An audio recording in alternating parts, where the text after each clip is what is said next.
하나님께서 주시는 말씀 고린도전서 3장 1절에서 9절까지 말씀입니다. 형제들아, 내가 신령한 자들을 대함과 같이 너에게 말할 수 없어서 육신에 속한 자 곧 그리스도 안에서 어린 아이들을 대함과 같이 하노라.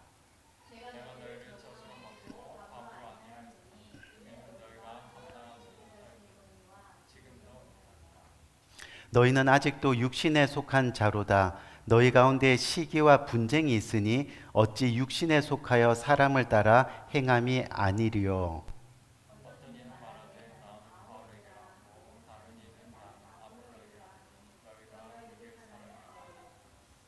그런즉 아볼로는 무엇이며 바울은 무엇이냐? 그들은 주께서 각각 주신 대로 너희로 하여금 믿게 한 사역자들이니라.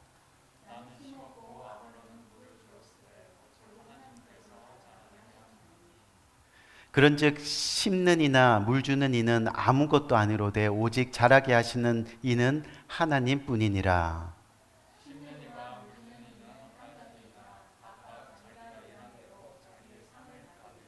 다 같이 우리는 하나님의 동력자들이요 너희는 하나님의 밭이요 하나님의 집이니라. 아멘.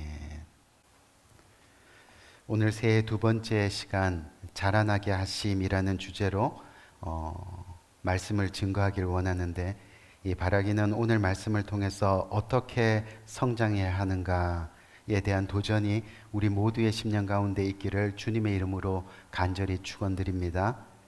이 여성이 일생 중에 가장 아름다울 때가 언제일까요? 어느 설문조사에서 이 질문에 대해서 제일 많이 답한 것이 결혼식 때 신부로 들어올 때라고 그렇게 답변을 했다고 합니다. 곰곰이 생각해 보니까 지금까지 참석한 결혼식에서 여지껏 예쁘지 않은 신부를 본 적이 없는 것 같습니다. 오래전에 어느 종편 TV에서 연세 많은 노부부에게 결혼식을 올려주는 그런 프로그램을 한 적이 있었습니다. 결혼을 한 지 한 40년, 50년 정도 됐는데 이 형편이 좋지 못해서 제대로 된 결혼식을 올리지 못하고 살아온 그 노부부들, 그들에게 결혼식을 해주는 그런 방송이었습니다. 아주 좋은 방송이었죠. 한 번은 과수원을 하는 노인 부부가 나왔는데 평생 과수원을 하느라 두 분 모두의 얼굴이 새까맣고 또 팔다리도 새까맣고 그렇습니다. 근데 특히 할머니는요, 얼굴이 까만 데다가 눈은 다축구멍 같이 작고 입은 울퉁불퉁하게 툭 튀어나와 있는 그런 모습이었습니다. 근데 결혼식이 시작되고 먼저 신랑이 턱시도를 차려입고 입장을 하고 그 다음에 신부가 하얀 드레스를 입고 입장하는데요, 얼마나 예쁘게 화장을 했는지 완전히 딴 사람이 되었습니다. 이전 것은 지나갔으니 보라 새 것이 되었도다. 하나님의 말씀이 기적같이 이루어지는 것처럼 그 할머니를 얼마나 예쁘게 만들어 놨는지 모릅니다. 그때 생각한 것이 연세가 많아도 결혼식의 신부는 누구나 예쁘고 또 아름답게 변할 수 있다라는 겁니다. 우리 귀한 성도님들, 무슨 이야기를 하느냐 하면 성경에 보면 교회는 신랑 대신 예수 그리스도의 신부라고 말씀하고 있습니다. 그렇기 때문에 교회는 신랑이 보기에 아름다워야 합니다. 또 교회는 그렇게 아름답게 변해가야 한다는 그런 이야기입니다. 그럼 어떤 교회가 아름다운 교회일까요? 오늘 본문에 나오는 고린도 교회를 보니까 불행하게도 고린도 교회가 하나 되지 못하고 서로 분열되고 찢어진 모습으로 등장을 하고 있습니다. 오늘 본문 1절과 4절의 내용을 보니까 지금 고린도 교회가 크게는 바울파, 그리고 아볼로파, 그리고 게바, 그리스도파 이런 식으로 나누어져서 서로 다투고 분쟁하는 모습을 보게 되는 거죠. 결국 신부와 같이 아름다운 교회는 서로가 한 몸을 이룬 하나 된 교회가 되어야 된다는 것을 우리들에게 알려주고 있는 말씀이라는 겁니다. 그렇다면 왜 고린도 교회는 아름다운 신부와 같이 하나 된 교회를 이루지 못하고 있는 걸까요? 왜 서로 나는 바울 쪽 사람이야, 나는 아볼로 쪽 사람이야 하면서 서로 편가르기를 하면서 싸워야 할까요? 오늘 본문은 고린도 교회가 한 몸 이루지 못하고 서로 불평하고 싸우고 미워하는 그 원인에 대해서 그들이 바로 육신에 속한 사람이기 때문이라고 말씀하고 있는 겁니다. 우리 귀한 성도님들, 결국 육신에 속한 사람은 어떤 사람입니까? 고린도 교회 성도님들을 보니까요, 교회를 다니기는 하는데 아직 죄악된 인간의 본성을 버리지 못하는 모습이 있었습니다. 뭐지요? 탐욕, 음행, 시기, 질투, 쾌락, 담배, 술, 또 세상의 물질과 돈의 욕심에 따라 살아가는 사람들의 모습이 있었다는 겁니다. 그리고 그런 고린도 교회 사람들이 결국은 10년, 20년 교회를 다녀도 그 생각과 삶이 변화되지 못하는 모습이었다는 거죠. 결국 그 사람들을 가르쳐서 성경은 뭐라고 이야기합니까? 육신에 속한 사람이라고 말씀하고 있다는 겁니다. 육신에 속한 사람의 특징은 하나님의 명령을 따르지 않습니다. 예수 그리스도를 닮아가려는 노력이 없습니다. 성령의 인도를 받지 않습니다. 결국 육신에 속한 사람은 하나님 중심의 삶을 살아내지 못하는 겁니다. 늘 자기가 하고 싶은 대로 그렇게 자기 중심의 삶을 살아갑니다. 하나님의 뜻을 따르지 않으니 교회와 목회자에게 순종할 리가 없습니다. 예수 그리스도를 닮아가려는 노력이 없으니 항상 자기 욕심과 자기 감정에 따라 말하고 행동합니다. 그래서 육신에 속한 사람은 예수님을 믿는다고 하면서도 이전 것을 버리지 못하는 겁니다. 그래서 신앙과 인격이 미성숙한 상태로 살아가는 사람들이라는 거죠. 그래서 오늘 본문은 사도 바울은요, 육신에 속한 사람을 가르쳐 또다시 어린 아이라고 표현하고 있는 거죠. 무슨 뜻입니까? 육체적으로는 어른이지만 신앙적으로는, 인격적으로는 어린아이와 같이 미숙하다는 말입니다. 어린아이는 미숙합니다. 생각이나 판단이나 말이나 행동이 모두 미숙합니다. 미숙하다는 것은 자신의 말과 행동이 바른지 적절한지 부끄럽지 않은 것인지 명예로운 것인지 품이 있는 것인지 예절 바른지 등을 판단할 줄 모른다는 말입니다. 또한 어린아이는 이기적입니다. 다른 사람을 배려하거나 다른 사람에게 유익이 되는지 손해가 되는지 생각하지 않고 자기만 좋으면 그만인 겁니다. 어린아이는 인내심이 없습니다. 자기의 욕심이 채워질 때까지 울고 떼쓰고 보채고 하는 것이 바로 어린아이입니다. 결국 오늘 사도 바울은요, 이 교회에서 바울파, 아볼로파로 나뉘어져서 각각 분쟁하는 사람들을 가르쳐 육신에 속한 사람, 그리고 어린아이 같은 사람이라고 말하고 있습니다. 여러분, 이 축구와 같은 이 스포츠, 팀 스포츠를 한번 생각해 보십시오. 팀 스포츠에서 가장 중요한 것은요, 팀 안에서의 경쟁이 아니라 동력입니다. 모두가 공격수가 될 수 없습니다. 그렇다고 모두가 수비수가 될 수 없습니다. 각자 자신이 서 있는 위치에서 자신의 일을 감당하는 겁니다. 그것이 전체를 살리는 겁니다. 그것이 바로 하나 되게 하는 겁니다. 교회도 마찬가지입니다. 교회가 아름다운 신부가 되기 위해서는 팀워크가 뛰어나야 합니다. 다시 말해서 자신이 맡고 있는 사역이나 해야 할 의무, 또한 헌신해야 될 일들을 서로 격려하며 함께 해나갈 때 교회는 하나 되는 겁니다. 아름답게 변하게 되는 겁니다. 성장하는 겁니다. 잘할 수 있는 겁니다. 무슨 일을 하든지 서로 원망과 시비 없이 하라. 주님께서 그렇게 말씀하고 계시는 거죠. 그때 하나 되는 역사가 일어나게 된다는 겁니다. 여러분, 갓난아이를 가진 부모가요, 젖먹이 아이를 바라보면서 처음에는 얼마나 덧이 자라는 것 같아 보이는지 모릅니다. 그렇지 않아요? 우리 윤주 사모님 여기 계시는데 우리 이든이 젖먹일 때 얘가 왜 이렇게 더디게 자라나지? 뭐 그런 생각 한두 번 해보셨잖아요. 하지만 우리 이든이를 보면 한 주마다 성장하는 것이 어때요? 눈에 보이는 것처럼 오랜만에 만난 사람은 아이가 달라 보일 정도로 성장하는 것을 보게 되는 겁니다. 그리고 안 보는 사이에 많이 컸어 하고 말해주면 부모된 입장에서 그 말이 그렇게 기쁠 수가 없습니다. 그런데 수년이 지나서 만난 아이가 거의 성장하지 않는 것을 보면 여러분 얼마나 가슴이 아프겠습니까? 사도 바울이 고린도에 가서 처음 복음을 심었을 때 고린도 교회가 태어났습니다. 그때 상황을 사도 바울은 그들을 젖으로 먹이고 밥으로 아니하였다라고 오늘 본문은 이야기하고 있습니다.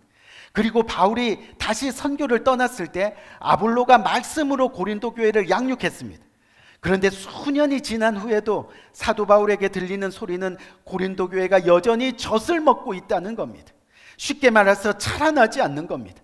여전히 어린아이입니다. 여전히 육신에 속한 사람들로 살아가는 겁니다. 여러분, 젖과 밥의 차이가 뭔지 아십니까? 그것은요, 주는 자가 무엇을 주느냐가 아니라 받아 먹는 자가 얼마나 잘 받고 소화하느냐에 달려있는 겁니다. 이제 밥을 먹어야 하는데 계속 밥을 거부하는 겁니다. 교회를 다니는데 하나님 앞에 아무것도 헌신하지 않습니다. 이것 때문에 못해요, 저것 때문에 못해요, 이것저것 때문에 할 마음이 없어요 하면서 계속 밥을 거부하는 겁니다. 당연히 잘할 수가 없는 겁니다. 당연히 성장을 기대할 수가 없는 겁니다. 그래서 히브리서 5장 12절에서 14절 말씀을 보니까요, 때가 오래되었으므로 너희가 마땅히 선생이 되었을 터인데 너희는 다시 하나님의 말씀의 기초에 대하여 누구에게 가르침을 받아야 할 처지니 단단한 음식은 못 먹고 젖이나 먹어야 할 자가 되었도다. 이는 젖을 먹는 자마다 어린아이니 의의 말씀을 경험하지 못한 자요. 의의 말씀을 경험하지 못한 자. 단단한 음식은 장성한 자의 것이니 그들은 지각을 사용함으로 연단을 받아 선악을 분별하는 자들이니라. 아멘. 결국 육신에 속한 사람들은요, 하나님의 의의 말씀을 경험하지 못하는 자라고 성경은 이야기합니다. 하나님의 의의 말씀을 경험하지 못한다는 것은 결국은 선악을 분별하지 못하는 사람이라는 겁니다. 육에 속한 사람은 그래서 선악을 분별하지 못합니다. 그래서 나쁜 소리에 휩싸이고 부정적인 소리를 따라가고, 그렇게 하다 보니까 결국 자신도 육에 속한 사람이 되어 살아가고 있는 겁니다. 그렇게 오늘 본문 3절 4절 말씀처럼 육에 속한 사람은 시기와 분쟁으로 그렇게 살아가는 겁니다. 여러분, 시기가 뭡니까? 시기가 많다는 것은 내 이웃을 사랑하라 하신 주님의 명령을 따르지 않는다는 말입니다. 죄악된 인간의 본성에 따라서 이웃을 미워하고 헐뜯고 깎아내리고 그렇게 비난하는 겁니다. 또 분쟁이 뭡니까? 육에 속한 사람은 분쟁으로 살아가는데, 분쟁을 일으킨다는 것은 자기 편끼리 모여 마음에 안 드는 상대를 흠집내고 상처내고 병들게 하고 파괴하는 일을 한다는 겁니다. 결국 육신에 속한 사람은 교회를 세우지 못합니다. 그렇게 하다가 도리어 자기 자신도 흠집을 당하고 상처를 입고 병들고 파괴되는 일들이 일어나게 되는 거죠. 그러다 보니 교회가 하나 되지 못하는 겁니다. 그래서 사도 바울은 권면합니다. 아볼로가 뭐냐? 바울이 뭐냐? 하면서 6절 말씀을 보니까 나는 심었고 아볼로는 물을 주었으되 심는 이나 물 주는 이는 아무것도 아니라 라고 말씀하고 있습니다. 그러면서 오직 하나님께서 자라게 하시니라. 아멘. 하나님께서 자라게. 무슨 말이에요? 씨를 뿌리는 자도 하나님의 쓰임을 받는 일꾼이고 물을 주는 자도 하나님의 쓰임을 받는 일꾼이고, 그런데 그들이 너희를 자라게 하는 것이 아니라는 겁니다. 우리를 자라게 하시는 분은 오직 하나님이시라는 겁니다. 다시 말해서 우리가 씨 뿌리는 가운데 물 주는 가운데 하나님을 만나는 역사가 일어나야 한다는 거예요. 육에 속한 사람으로 머물러 있지 말고 하나님께 속한 영의 사람으로 변화되는 역사가, 하나님을 만날 때, 하나님한테 붙어 있을 때 열매 맺고 자라는 역사가 일어나게 된다는 것. 그 놀라운 기적들이 일어나기 위해서 계속 씨 뿌리고 물 주는 일을 멈추지 마라. 너희끼리 물 주고 씨 뿌리는 것이 더 위대하다. 싸우지 마라. 우리 귀한 성도님, 교회에 나와서 신앙생활 하는 것은 이렇게 씨 뿌리고 물 주는 것과 같습니다. 어떤 작은 일 하나라도 하나님 앞에 사역하는 모습들이 있어야 한다는 겁니다.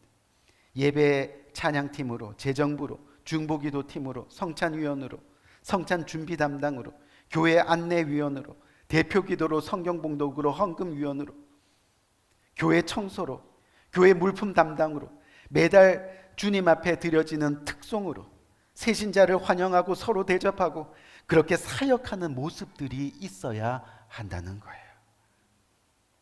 하지만 때로는 심고 물 주고 그렇게 열심히 하다가도 가끔은 힘들고 지치고 시험 들고 할 때가 있죠. 결국은 뭔가 결과를 바라기 때문이에요.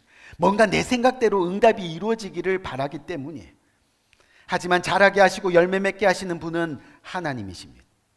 그 말씀을 믿고 계속 심고 계속 물 주고 그렇게 자신이 있어야 할 그 위치에 있어서 묵묵히 맡은 일을 감당하는 모습이 우리 모두에게 있어야 한다는 겁니다.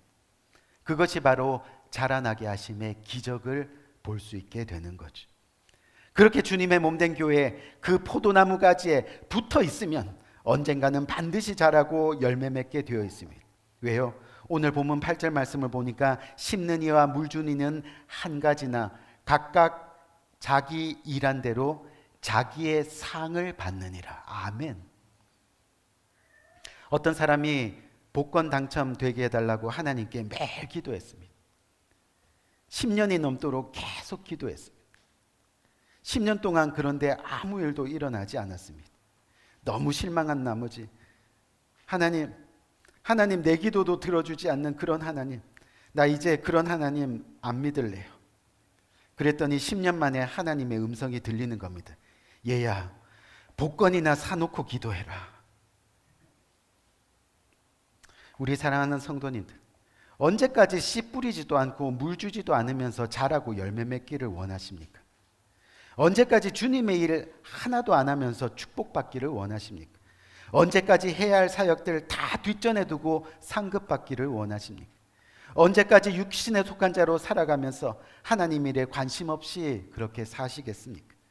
복권이나 사놓고 기도해야 되지 않겠습니까? 하나님의 사역에 어느 정도 헌신하고 희생하는 모습이 우리 삶에 있어야 하지 않겠느냐는 겁니다. 교회가 아름다운 신분의 모습으로 변하고 자라가는 것은 바로 각자 씨 뿌리는 수고와 물 주는 노력이 있어야 한다는 겁니다. 갈라디아서 5장 15절 말씀 보니까요, 만일 서로 물고 먹으면 피차 망할까 조심하라 라고 말씀합니다. 시기와 다툼과 분쟁이 일어나는 교회는요, 아무리 탁월한 은사, 풍족한 사역이 있어도 결국 하나 되지 못합니다. 결국은 아름다운 주님의 신부가 되지 못합니다. 뛰어난 성도가 없어도, 플레이가 화려하지 않아도 각자의 위치에서 묵묵히 서로 사랑으로 동력하는 성도가 있으면 아름다운 교회를 세워갈 수 있게 되는 겁니다.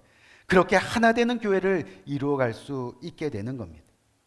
이 바라기는 2025년 새해 우리 모두가 어린아이와 같은 육신에 속한 사람이 아닌 씨 뿌리고 물을 줄 수 있는 영에 속한 성도들로 서로 화목하고 서로 사랑하고 그래서 서로 하나가 되는 그런 아름다운 교회를 세워가는 성도님들 모두가 되시기를 주님의 이름으로 간절히 축원드립니다. 우리 한번 기도할까요? 간절한 마음.